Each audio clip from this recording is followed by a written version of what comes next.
like for every week I was enrolling a high ticket person. Like now it's like 20K per month is the standard. Like it's the norm. But still it was 22 sales, like on the low ticket. Three took a bump.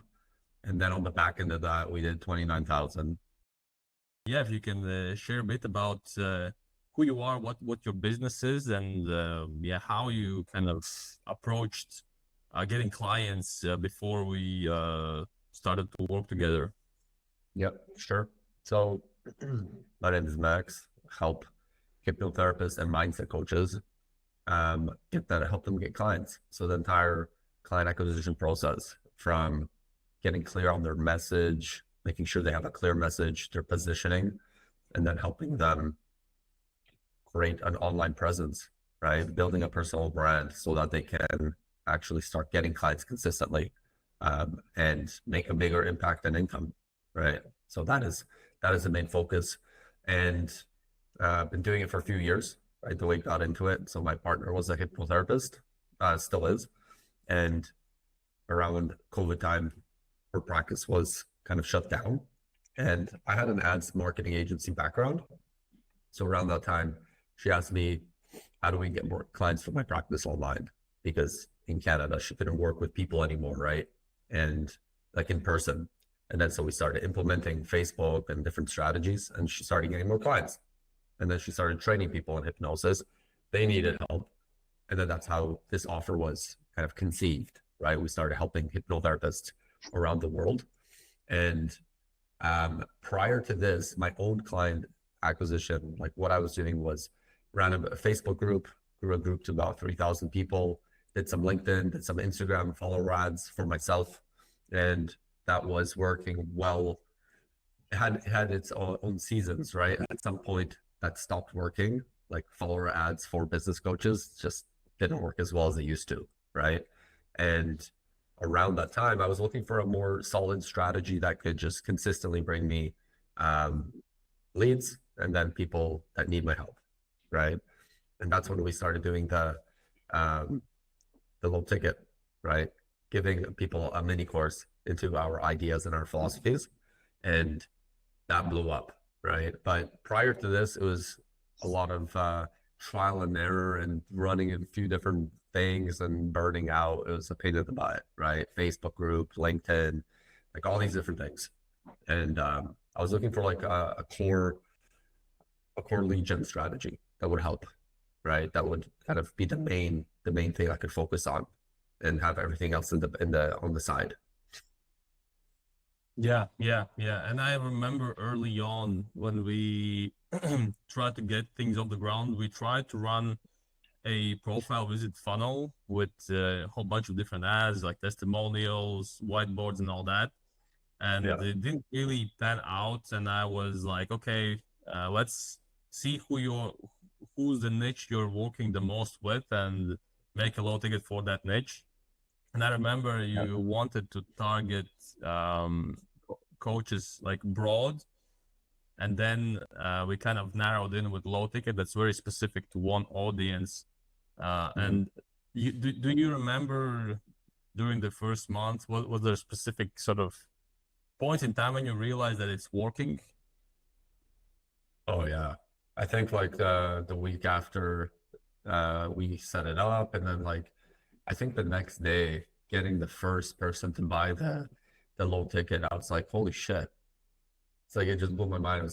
I ran workshops and low ticket stuff in the past to my email list, but just to put out a little, say, appetizer of what we do to our market, and just seeing those first initial sales come in, and then they started rolling in like every day, and then like really quickly within a few days the ads were paying for themselves.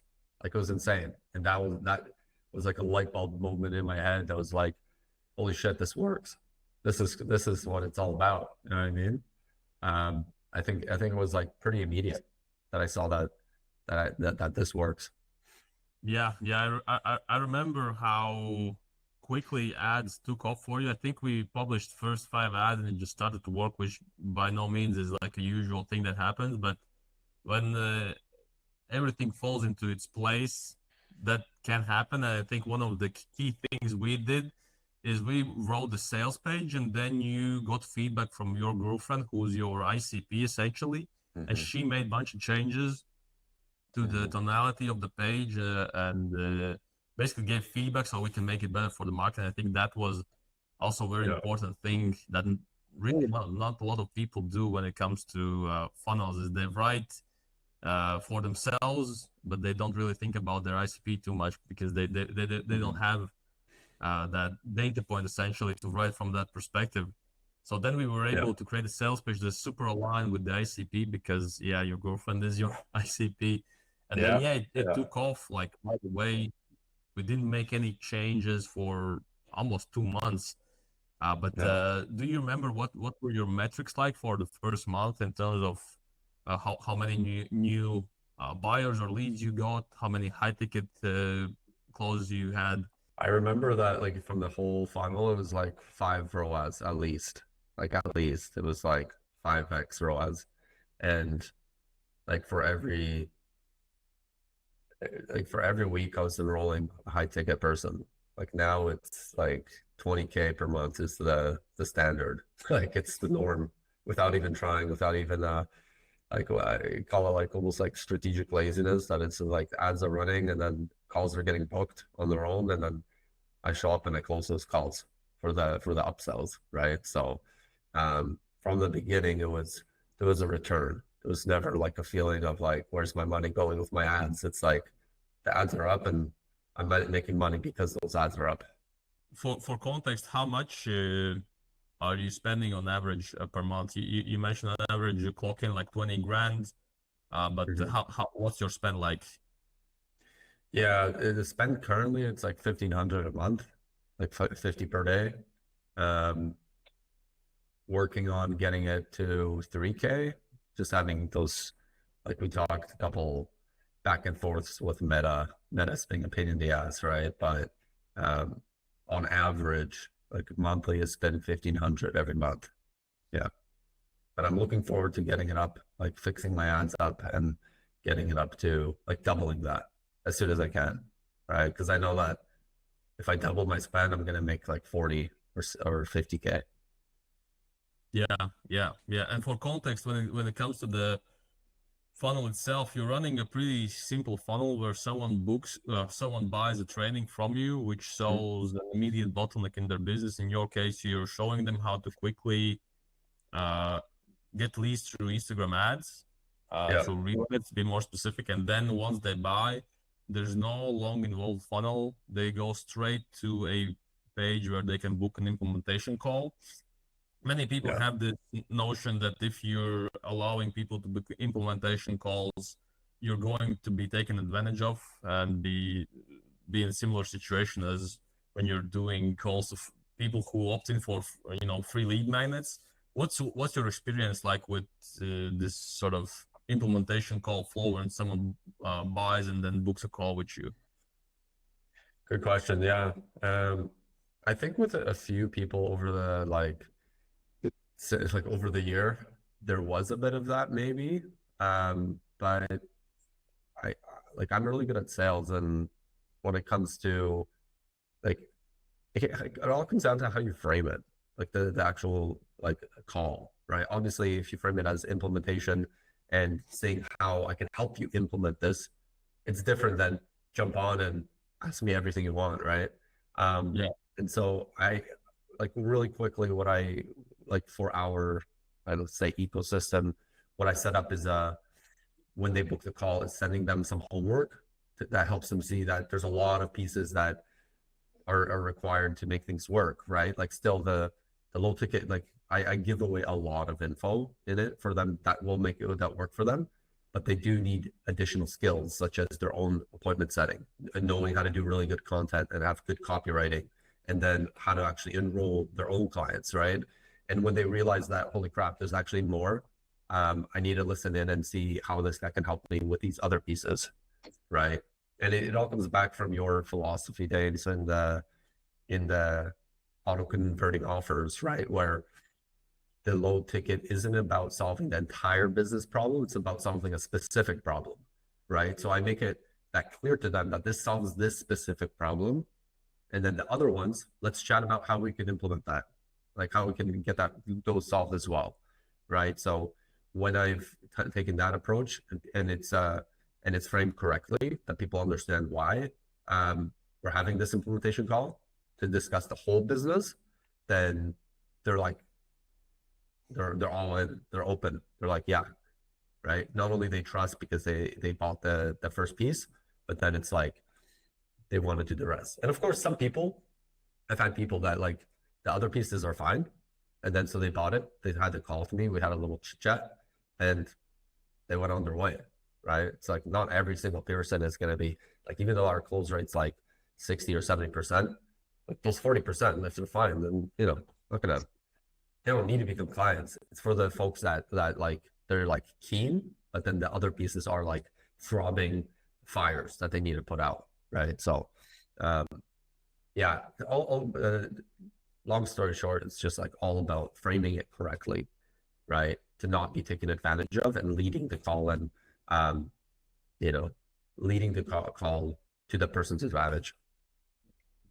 Yeah, I guess I could listen to your sales wisdom for hours on end, because it's my weak point. But yeah, that's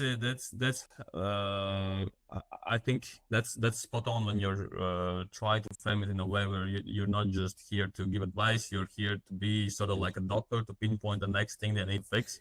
And then obviously, if a sales opportunity arises, you can push in that direction. And if you have enough sales, it gives you enough volume to have decent amount of closes in any given week, which you proved in March.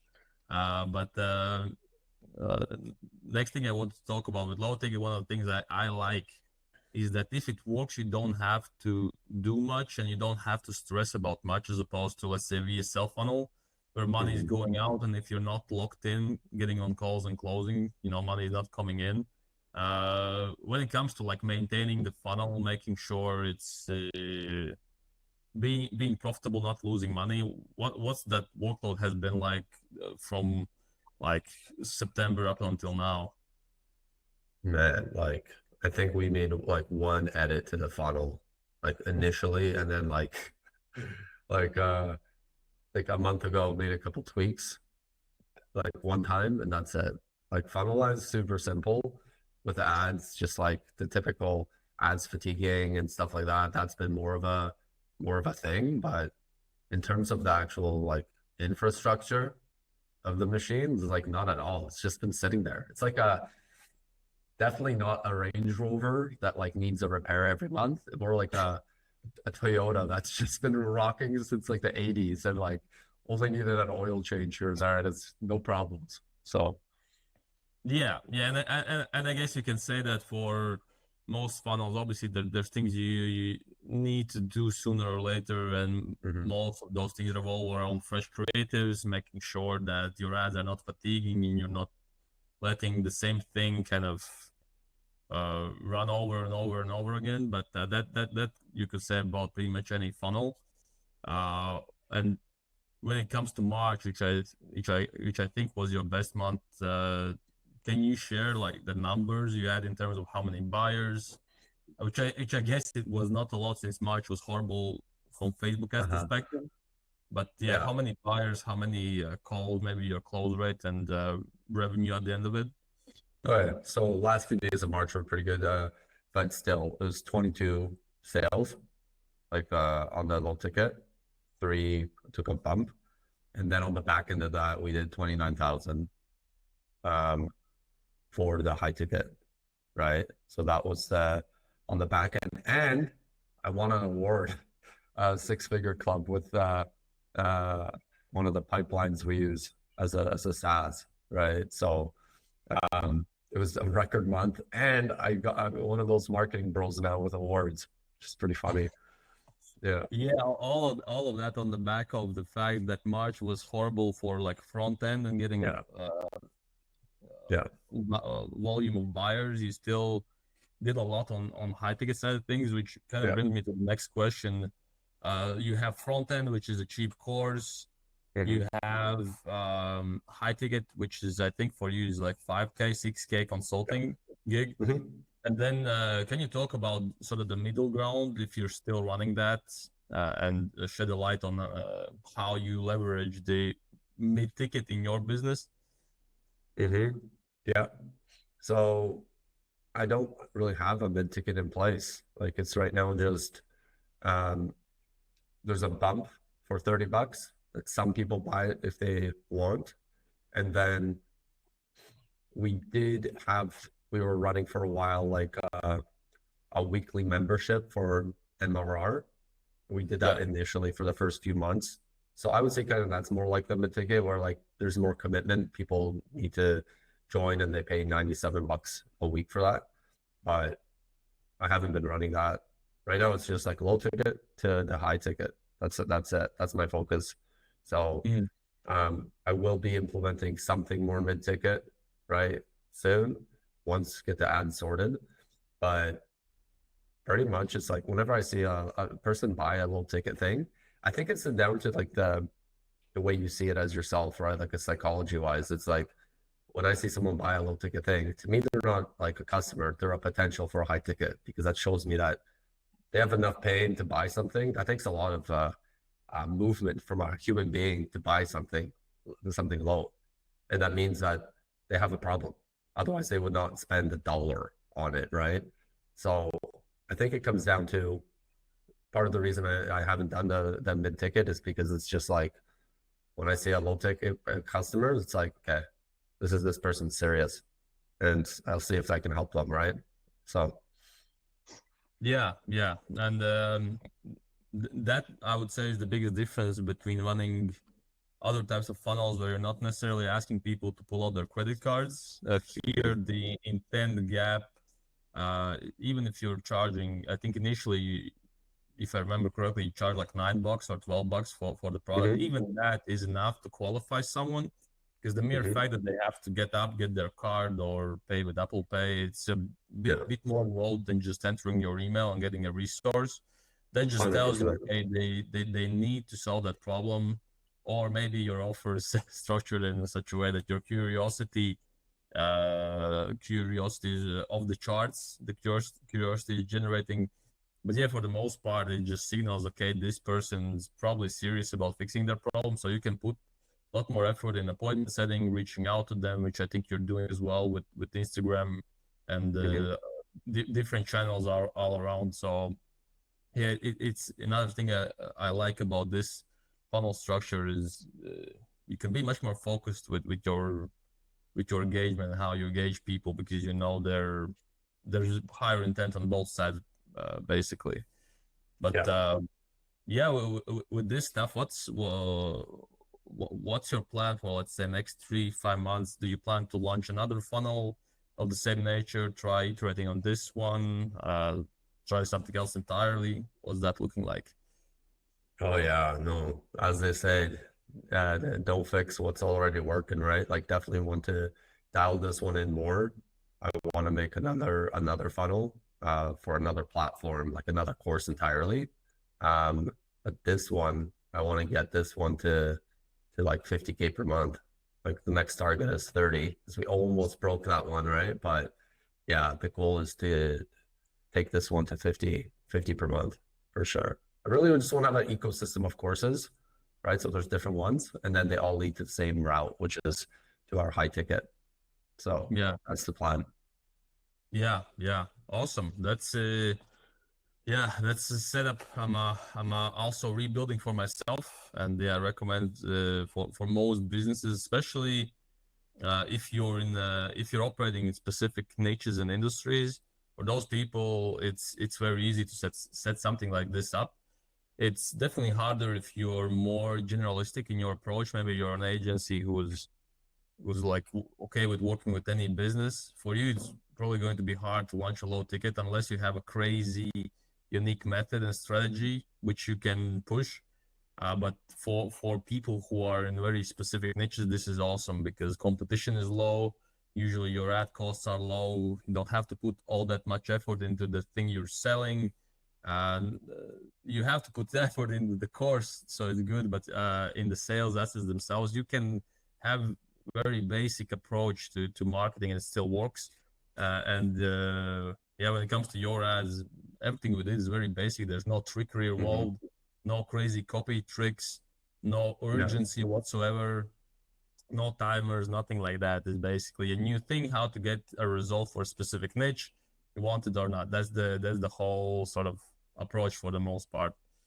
So yeah, I don't think I have any more questions. I've enjoyed trying to scale this with you, and yeah, we'll see if we can do another one once you get like 50K and then 100. Let's go. Let's go. Yeah. And I'll just a last thought to anyone that's on the fence about working with Danes.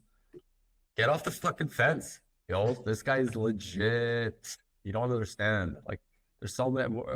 I spent hundreds, like 100,000 plus on mentors and ad experts, and a lot of it out there is just like, yeah, just put this out there and just like trust the algorithm. But this dude actually knows his shit. Okay, he's got your back. So just appreciate it. Get in. Yeah, that's to them. Yeah.